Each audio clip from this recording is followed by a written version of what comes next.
আকাশ জুড়ে কালো মেঘ, দমকা হাওয়া আর টানা বৃষ্টিতে বদলে যাচ্ছে দক্ষিণ চীনের উপকূলীয় অঞ্চলের চিত্র। পরিস্থিতি মোকাবেলায় আগাম প্রস্তুতি জোরদার করেছে দেশটির কর্তৃপক্ষ। রোববার সকালের মধ্যে শক্তিশালী টাইফুন নল হংকং থেকে গুয়াডং প্রদেশের উপকূলে আঘাত হানতে পারে বলে আশঙ্কা করা হচ্ছে। AKS অর্জন করল গিনেস ওয়ার্ল্ড রেকর্ডস।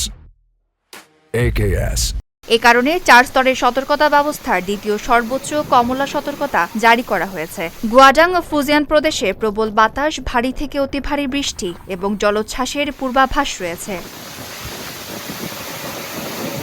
সম্ভাব্য ক্ষয়ক্ষতি এড়াতে ইতোমধ্যে 20,000-এর বেশি মানুষকে নিরাপদ আশ্রয়ে সরিয়ে নেওয়া হয়েছে। সাগরে থাকা সব মাছ ধরা নৌযানকে বন্দরে ফিরিয়ে আনা হয়েছে।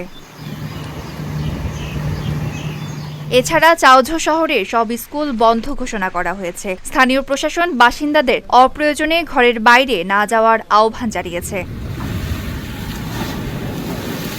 চলতি মাসেই বন্যা ও অন্যান্য প্রাকৃতিক দুর্যোগে প্রাণহানির পর এই টাইফুন ঘিরে উদ্বেগ আরও বেড়েছে।